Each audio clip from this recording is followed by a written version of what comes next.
হঠাৎ করে আপনারা এই ভুটানের রাজাকে পাঠালেন ঢাকা এয়ারপোর্টে, কারণটা কি? ফলে সরাসরি হয়তো ভারতের সঙ্গে কথা বললে নানা রকম গুঞ্জন, নানা রকম কথা উঠতে পারে। সে কারণে ভুটানের রাজা, তিনি মূলত সবাই চাইছে কি আজ জানেন, আসলে সবাই চাইছে বাংলাদেশ একটা সুস্থির, স্থিতিশীল হোক, উন্নয়নশীল হোক, প্রগতিশীল হোক এবং গণতান্ত্রিক রাষ্ট্র হোক। এটা সবাই চাইছে, সেটা একা ভারত নয়। এটা ভারতের কথা বলে তো কোনো লাভ নেই, ভারত চাইছে, ভুটান চাইছে অবশ্যই। দুর্ভাগ্যজনক ভাবে নেপাল হস্তক্ষেপ করতে পারছে না, তাদের একটা ভীষণ প্রাকৃতিক বিপর্যয়ের মুখে আছে। আমি শুনেছিলাম নেপালও করতে পারে। কিন্তু এবং ভুটানের সঙ্গে যেটা আলোচনা হয়েছে, রাষ্ট্রপতিকে সাধারণত তার একটা বদনাম আছে, তাকে ভারতপন্থী বলে অনেকে দাবি করে থাকে। কিন্তু আমি তাকে মনে করি তিনি বাংলাদেশপন্থী, ভারতপন্থী নন। তিনি বাংলাদেশের স্বার্থ দেখেন, কিন্তু বাংলাদেশের যাতে ভালো হয় সেটার জন্য নিশ্চয়ই তিনি রাষ্ট্রপতি হিসেবে কর্তব্য পালন করবেন। দরকার হলে তিনি প্রধানমন্ত্রীকে পরামর্শ দিতে পারেন, সিনিয়র মোস্ট নেতা। ফলে এক্স্যাক্টলি ওইখানে ভুটানের রাজার সঙ্গে কি আলোচনা হয়েছে সেটা তো আমি বাংলাদেশের গণমাধ্যম ছাড়া আর কোনোভাবে জানতে পারিনি। ফলে ভবিষ্যতে যদি জানার পর আমি দিল্লিতে যে ভুটানের দূতাবাস আছে সেখানে যোগাযোগ করার চেষ্টা করেছিলাম, যে কোনো তার বিশেষ এজেন্ডা কি আছে বা কি কর্মসূচি কি, আমরা যেগুলো খবর করতে চাই সেটা তিনি কি করতে চাইছেন। ভুটানের সঙ্গে মানে ভুটান থেকে যে জলবিদ্যুৎ বাংলাদেশে যায় সেটা ভারতের মাধ্যমেই যায়, বা ভুটানেও ধরুন বাংলাদেশ বাণিজ্য করতে চায় সেটাও ভারতের মাধ্যমেই যায়। এগুলো করতে গেলে এই তিনটি দেশের মধ্যে তো সুসম্পর্ক তৈরি হতে হবে।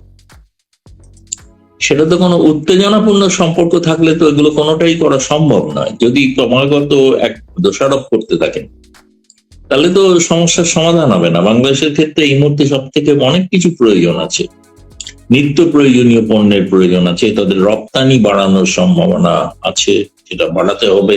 নাহলে সেখানে রাজস্ব আদায় হবে না, এখানকার মানুষের কর্মসংস্থান হবে না। ফলে এই সমস্ত বিষয়ে আমার মনে হয় নিষিদ্ধ। আমি শুনেছি বাণিজ্য বিষয়ে আলোচনা হয়েছে, এবং সেটা হওয়ার পূর্ব শর্ত যেটা, এই শর্তটা হচ্ছে বাংলাদেশকে স্থিতিশীল জঙ্গিবাদ বিমুক্ত একটা সমাজ তৈরি করতে হবে।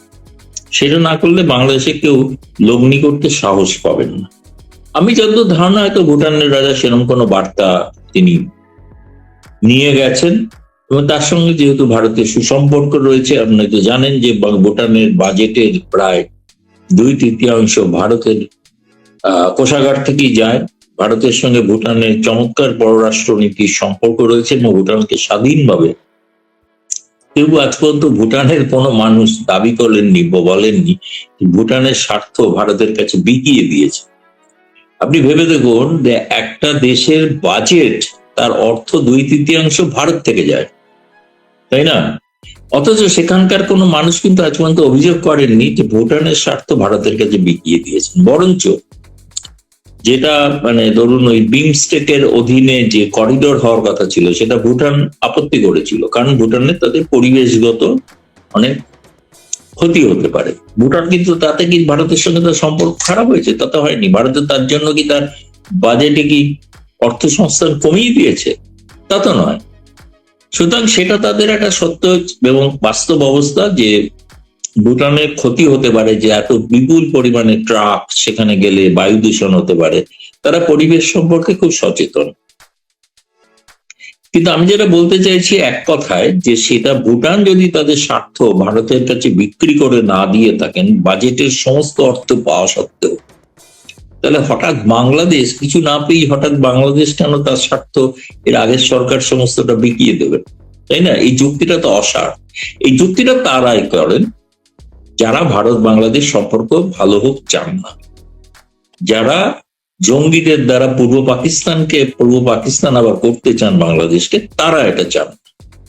ফলে তাদের কথায় যদি দুর্ভাগ্যজনক ভাবে এখন বর্তমান নির্বাচিত প্রধানমন্ত্রী যদি শুনে থাকেন বা শোনেন, সেটা বাংলাদেশের জনগণের জন্য একটা খুবই দুঃসংবাদ বলে আমার মনে হয়। বলুন পরের প্রশ্ন। দাদা, আপনি তো জানেন যে আপনার আদানি থেকে আমরা বিদ্যুৎ আনতাম, ঠিক না? প্রায় 1500 মেগাওয়াট সম্ভবত। তো আদানির বিদ্যুৎ আনতে গিয়ে তো আসলে আওয়ামী লীগ সরকার আমাদের দেশের সার্বভৌমত্ব ভারতের কাছে তুলে দিয়েছে, এটা বলা হয় এই মুহূর্তে। আজকে যেটা ঘোষণা সেটা চীনের কাছ থেকে 25 টাকা ইউনিট দরে বিদ্যুৎ যাবে জাতীয় গ্রিডে, চীনের কাছ থেকে কিনবো। আমরা আদানির কাছ থেকে কিনতাম হচ্ছে যে আপনার 24 টাকায়, 14 টাকা 85 পয়সা, চীনের কাছ থেকে 25 টাকা। আমাদের তিন দিকে ভারত, এদিকে বঙ্গোপসাগর, তা আমরা বিদ্যুৎটা কোন দিক থেকে এনে কোথায় নিব? আর এখন 25 টাকার দরে বিদ্যুৎ কেনার পরে সার্বভৌমত্ব আসলে কোথায় যাচ্ছে? না, সেটা তো মানে বিদ্যুৎ কিনতেই পারে, কিন্তু বিদ্যুৎ যে তার ফলে মানুষ পাবে তার গ্যারান্টি নেই। কারণ বাংলাদেশে তো ওই সরকার সম্পর্কে একটা পরিচালিত তথ্যই আছে না, খাম্বা আছে বিদ্যুৎ নেই, আবার স্লোগানটা শোনা যাচ্ছে। খাম্বা থাকবে, বিদ্যুৎ কেনাও হবে, কিন্তু বিদ্যুৎ যে মানুষ পাবে তার তো গ্যারান্টি নেই। কারণ যে ভৌগোলিক ভূগোলটার কথা আপনি বললেন, ধরুন চীন থেকে একটা বিদ্যুতের গ্রিড, তারা কত দূরে আসতে পারে, কোথায় আসবে? ভারতের মধ্যে দিয়ে আসতে হবে। তাহলে একটা কাজ হতে পারে, তারা ভারতের আকাশের ওপরে বিদ্যুৎটা ছেড়ে দিতে পারে। বাংলাদেশের কাছে হয়তো এমন কোন প্রযুক্তি পাকিস্তান দিয়েছে, সেখান থেকে তারা বিদ্যুৎটা সংগ্রহ করে। এরকম কোন ব্যবস্থা ছাড়া তো আর কোনো সম্ভব আমার তো মনে হয় না। মানে এটা অবাস্তব একটা প্রকল্প, অবাস্তব। দাদা, এই যে ভুটানের যে রাজা, ভুটানেও কিন্তু জলবিদ্যুৎ উৎপাদন হয় প্রচুর বিদ্যুৎ, আর নাকি সেইটা আনার কোনো পায়তারা বলতে সেটা আনার হয়তো চুক্তি হইতেও পারে, সেটা শুধু ভারতের উপর দিয়ে হবে নাকি? অবশ্যই, তাতে ভূগোলটা দেখলেই তো বোঝা যাবে। ভুটান সরাসরি আকাশপথে তো বিদ্যুৎ পাঠানো যায় না, বিদ্যুৎ তো ট্রান্সমিটার লাইন দিয়ে পাঠাতে হয়। ট্রান্সমিটার গুলো তো বসাতে হবে, যে বসাতে গেলে এখনো যে ভুটান থেকে বিদ্যুৎ যায় বা নেপাল থেকেও যে 20 মেগাওয়াট যায়, সেটা তো ভারতের গ্রিড দিয়ে যায় না। ফলে প্রয়োজন তো ভারতকে, ভারত ছাড়া তো এটা হওয়া সম্ভব নয়, তাই না? এগুলো ওদের ওখানকার সাধারণ মানুষ অনেক কিছু জানেন, কিন্তু যারা জঙ্গি তারা একটা প্রচার করতে থাকেন, আমরা তো এই বিদ্যুৎ আনছি, চীন থেকে আনছি। কিন্তু এগুলো মানে একেবারে মানুষকে বিভ্রান্ত করার জন্য। কিন্তু মানুষ বোকা নন, তারা খুব ভালো করে জানেন যে চীনের বেজিং থেকে কিভাবে ঢাকায় বিদ্যুৎ পৌঁছাবে। সে পথটা আমার মনে হয় সে বাংলাদেশের যেসব সাংবাদিকরা জেলের বাইরে আছেন, মুক্ত বাতাসের সুবিধা উপভোগ করছেন, তারা অন্তত এই প্রশ্নটা করতে পারে। অবশ্য প্রশ্নটা করলে আমার জেলে যেতে হবে কিনা সেটা যাই না, কিন্তু এই প্রশ্নটা তোদের করা উচিত যে বিদ্যুৎটা আনবে কিভাবে, সেটা যদি বলে। না, এটা এমন ভাবে তো আনা যায় না যে পলি ব্যাগে টেগে ভরে, মানে কেজি হিসাবে ধরেন আমাদের বাসা বাড়ি। আমি তার থেকে তো সহজ বুদ্ধি দিয়েছি। সহজ বুদ্ধি হচ্ছে চীন থেকে এনে বাংলাদেশের ভারতের আকাশে ছেড়ে দেওয়া হলো বিদ্যুৎ। তারপরে বাংলাদেশ একটা প্রযুক্তি এমন বের করেছে, সেটা দিয়ে টেনে নিল, শুষে নিল। তারপরে সেই বাংলাদেশের ঘরে ঘরে বিদ্যুৎ পৌঁছে দিল। সমস্ত খাম্বাগুলোতে এই প্রথম দেখা যাবে যে বিদ্যুতের আলো জ্বলছে। এরকম একটা, এটা একমাত্র মানে খুব বড় ধরনের কোন নেশা না করলে এরকম কোনো প্রকল্প তৈরি করা যায় না। এটা ইয়াবার দ্বারা সম্ভব নয়। দাদা, গতকালকে দেখলাম আমাদের একটা পত্রিকাতে নিউজটা এসেছিল যে 3000 মেট্রিক টন চিনি আমদানির চেষ্টা করেছিল ভারত থেকে, কিন্তু গতকালই ভারত সরকার হঠাৎ করে চিনি রপ্তানি বন্ধ করেছে, কারণ ভারতেই নাকি চিনির সংকট শুরু হয়েছে। কারণ আমার প্রশ্নটা হচ্ছে যে হঠাৎ করে বন্ধ করলো চিনি রপ্তানি, এখন এভাবে কি তেল, তারপরে কাঁচা লঙ্কা এভাবে বন্ধ হতে হতে যাবে কিনা ভবিষ্যৎ? আমাদের পররাষ্ট্র মন্ত্রণালয়ের মুখপাত্র রণধীর জয়সওয়াল সর্বশেষ ব্রিফিং এ যেটা বলেছিলেন, এবং পররাষ্ট্রমন্ত্রী জয়শঙ্কর একটা সামিটে এসে তিনি যে বলেছিলেন বাংলাদেশ সম্পর্কে, যে সম্পর্কটা একতরফা নয়, এক হাতে তালি বাজবে না।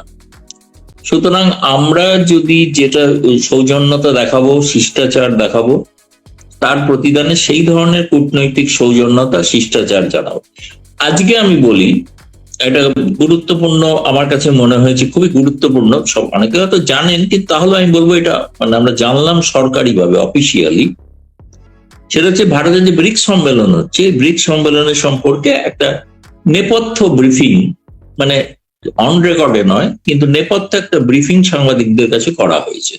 তাতে জানতে চাওয়া হয়েছিল যারা যারা আমন্ত্রিত, কারা কারা আমন্ত্রিত।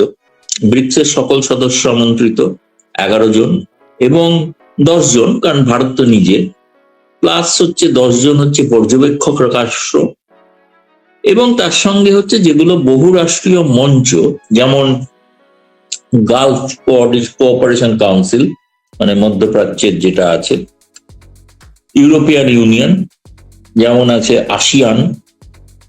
আসিয়ান আছে, তেমনি তার সঙ্গে আছে বিমস্টেকের কথাটা দেখলাম বললেন না। বিমস্টেকের সভাপতি কিন্তু তারেক রহমান।